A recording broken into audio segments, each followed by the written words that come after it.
Hello dear student, NPC online channel में आपका स्वागत। डियर स्टूडेंट, अगर मैं आपसे ये पूछूं कि आपने मॉर्निंग में क्या खाया होगा तो आप कोई सब्जी का नाम बताएंगे। इवनिंग में क्या खाएंगे तो आप कुछ डिफरेंट सब्जी का नाम बताएंगे, राइट।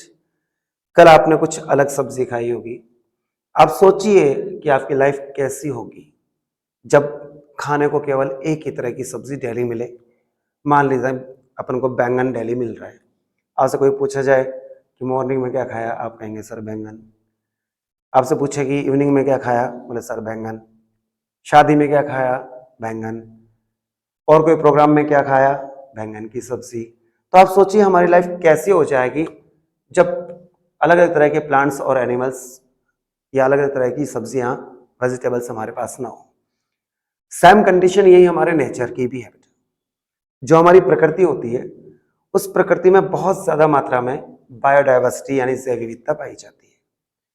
आपसे कोई ये पूछे कि जैव विविधता है क्या, सर बायोडायवर्सिटी है क्या, तो डिफरेंट टाइप के प्लांट्स का, एनिमल्स का इस नेचर में जो प्रेजेंस है, अलग अलग तरह के पादपों का और जंतुओं का इस प्रकृति में पाया जाना, वही वास्तव में क्या है, बायोडायवर्सिटी या जैव विविधता है।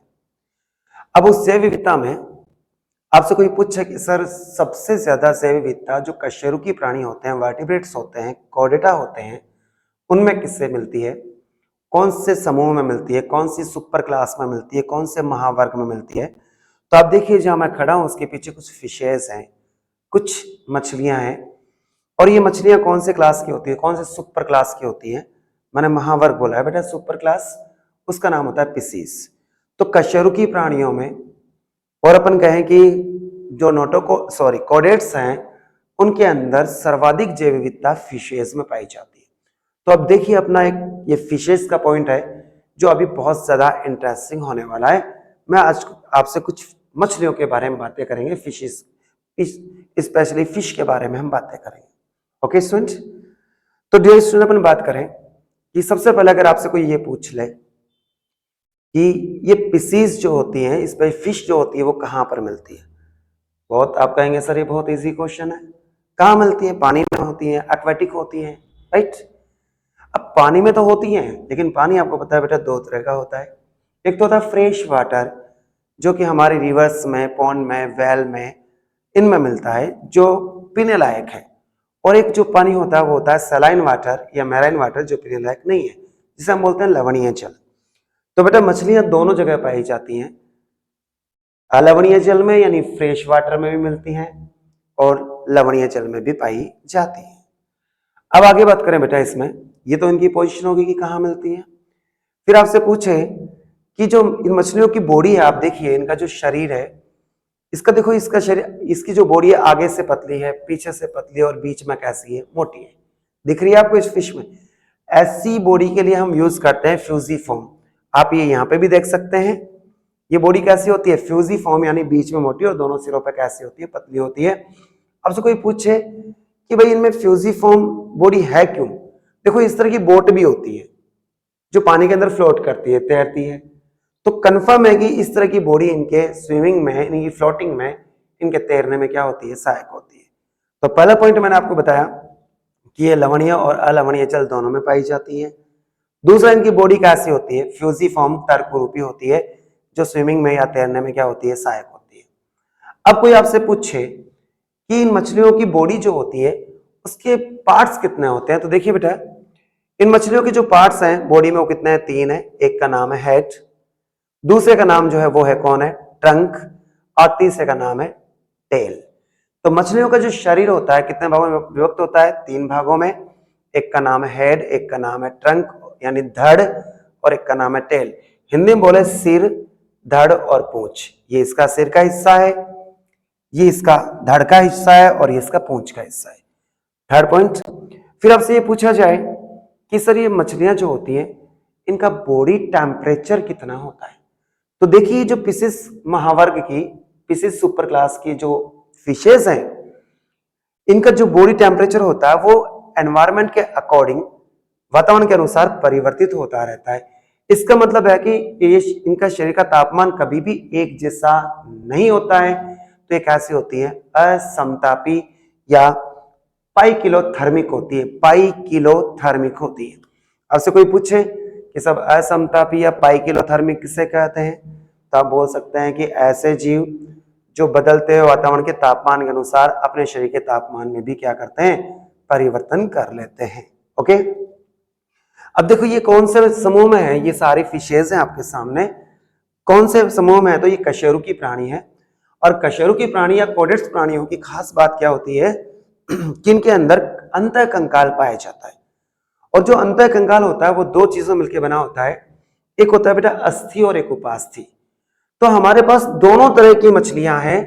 कुछ मछलियों में अंतःकंकाल अस्थियों से बना होता है और कुछ मछलियों में अंतःकंकाल उपास्थियों से बना होता है। आगे हम डिस्कशन करेंगे कि कौन सी मछलियों का एंडोस्केलेटन जो है बोन से बना हुआ है, कौन सी का कार्टिलेज से बना हुआ है, लेकिन एक कॉमन पॉइंट यह है कि इनका अंतःकंकाल अस्थि और उपास्थि से बना हुआ होता है। अब देखो बेटा, आप इस फिश को देखिए, इसकी बॉडी पर क्या है, शल्क है। तो इनकी बॉडी पर क्या पाए जाते हैं, शल्क पाए जाते हैं। अधिकांश मछलियों की बॉडी पर क्या होते हैं, शल्क होते हैं। अब ये शल्क भी अलग अलग तरह के हो सकते हैं, ये स्पेशली गैनोइड प्रकार के हो सकते हैं, ये प्लेकोइड प्रकार के हो सकते हैं। तो डिफरेंट टाइप के क्या होते हैं, इनकी बॉडी पे शल्क होते हैं जो इनको अलग अलग सुंदर सुंदर रंग और आकर्षक बनाने का क्या करते हैं, काम करते हैं। आपसे कोई पूछे कि सर इन शल्क का कहीं काम है क्या, तो आपको बेटा बता दूं कि मछलियों के जो शल्क होते हैं इनसे आपने नाम सुना होगा तलवार। तलवार की जो म्यान बनती है, जो लेडीज के पर्स बनते हैं, वो किससे बनते हैं, मछलियों के शल्क से बनते हैं। और आर्टिफिशियल जो रंगीन मोती होते हैं वो भी किससे बनते हैं, मछलियों के शल्क से बनते हैं। अब बात करें कि सर ये पानी में तैरती कैसे हैं, तो पानी में तैरने के लिए इनके पास फिन्स होते हैं। देखिए ये क्या होता है बेटा, इनमें फिन्स होते हैं और फिन्स की सहायता से ये पानी के अंदर क्या करती है, स्विमिंग करती है, पानी के अंदर तैरती है। अब फिन्स में देखो आप, यहाँ कौन सा लिखा है, ये लिखा है पेक्टोरल फिन्स लिखा है, ये लिखा है डोर्सल फिन्स लिखा है, यहां पर अपने लिखा है देखो पेल्विक फिन्स, ये पेल्विक फिन्स है। तो इस तरह से पेल्विक फिन्स भी होते हैं, पेक्टोरल फिन्स भी होते हैं और डोर्सल फिन्स भी होते हैं। पृष्ठ सतह पर हैं और अपने यहाँ देखिए अधर सतह पर हैं। तो ये सारे फिन्स होते हैं और फिन्स की सहायता से ये क्या करती है, पंखनों की सहायता से पानी के अंदर स्विमिंग करती है, तैरती रहती है। अब क्वेश्चन एक नया पुटअप होता है, क्वेश्चन ये पुटअप होता है कि सारी मछलियां हमेशा पानी में तैरती रहती हैं क्या।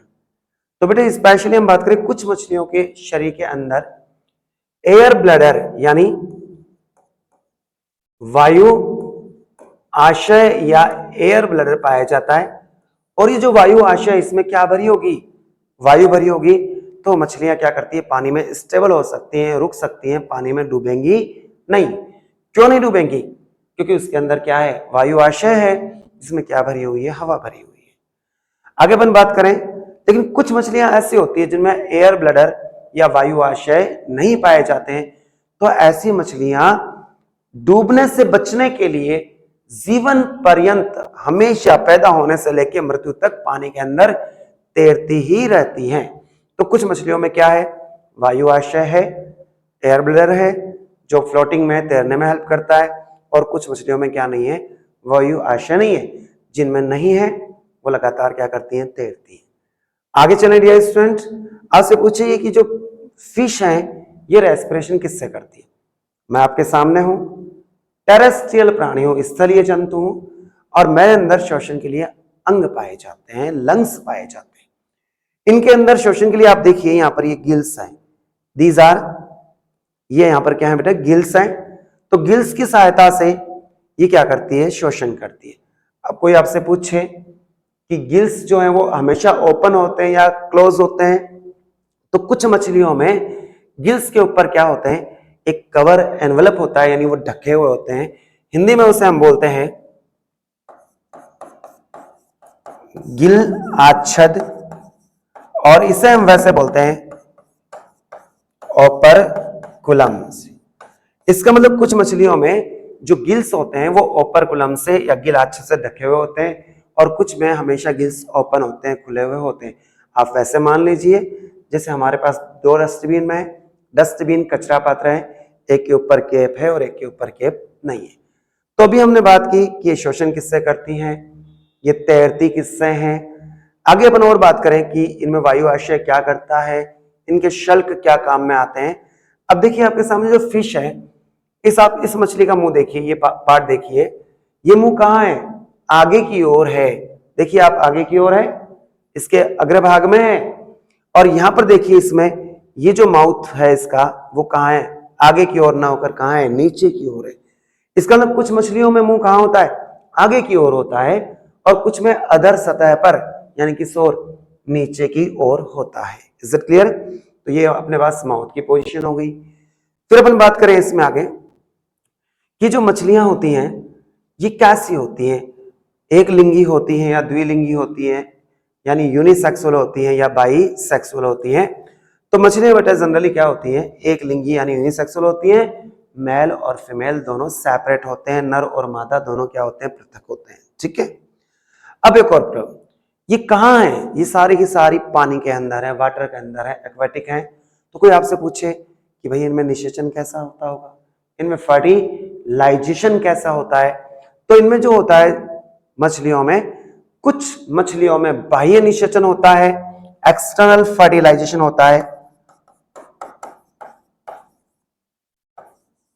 एक्सटर्नल, और कुछ में कौन सा होता है, इंटरनल फर्टिलाइजेशन होता है।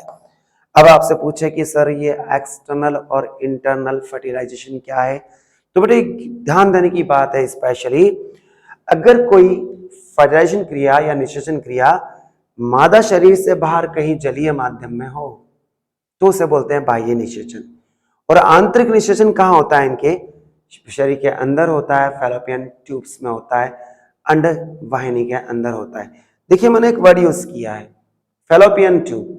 एक्चुअली फैलोपियन ट्यूब जो है ये वर्ड स्पेशली मैमल्स के लिए काम में लेते हैं, लेकिन यहाँ मैं बोला अंड वाहिनी से बोलते हैं ओविडक्ट, वो अदर जो कशेरुकी प्राणी हैं, जो अदर वर्टिब्रेट्स हैं, उनके लिए काम में लेते हैं। तो डियर स्टूडेंट, इनमें निषेचन आंतरिक भी हो सकता है और बाह्य भी हो सकता है। अब आपसे कोई पूछे कि जो बाह्य निषेचन करेंगी वो मछलियां जब अंडे देंगी, यानी वो अंड प्रजक हैं, अंड प्रजक यानी ओविपैरस हैं, सारी की सारी मछलियां कैसी होती हैं, ओविपैरस होती हैं, अंड प्रजक होती हैं, अंडे देती हैं। लेकिन फर्क देखिए, फर्क क्या है, फर्क ये है कि जिन मछलियों में बाह्य निषेचन होता है, एक्सटर्नल फर्टिलाइजेशन होता है जिन फिश में, वो जो अंडे देती हैं, एग लेगिंग करती हैं, वो अनफर्टाइल होते हैं, शरीर के अंदर उनका फर्टिलाइजेशन नहीं होता है। तो कौन से एग देती हैं, अनफर्टाइल या अनिषेचित अंडे देती हैं, ताकि पानी के अंदर उनका क्या हो सके, निषेचन हो सके।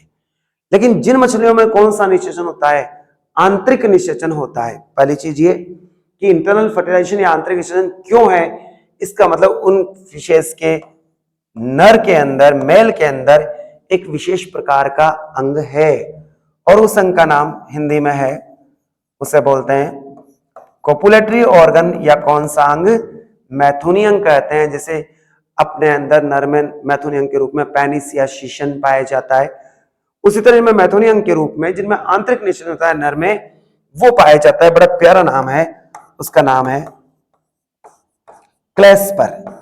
तो जिन मछलियों के नर में क्लेस्पर या मैथुनी अंग पाया जाता है, वो अपने शुक्राणु को, अपने स्पर्म को मादा की बॉडी के अंदर इंजेक्ट करा देते हैं। किसकी सहायता से, कोपुलेटरी ऑर्गन या मैथुनी अंग की सहायता से। तो वो जो मछलियां अंडे देती हैं वो कैसे होते हैं, निषेचित होते हैं। मैंने ये बात बहुत काम की बोली है बेटा, जिन मछलियों में बाह्य निषेचन होता है, एक्सटर्नल फर्टिलाइजेशन होता है, वो अनफर्टाइल या अनिषेचित अंडे देती है। जिन मछलियों में आंतरिक निषेचन होता है, वो निषेचित अंडे या फर्टाइल एग देती हैं। और आंतरिक निषेचन क्यों हुआ, वो इसलिए हुआ कि उनके नर में कोपुलेटरी ऑर्गन या कौन सा अंग है, मैथुनी अंग है। और उस मैथुनी अंग का नाम क्या है, उस मैथुनी अंग का नाम है, क्या नाम है, क्लेस्पर है। Is that clear? अब आगे बात करते हैं डियर स्टूडेंट।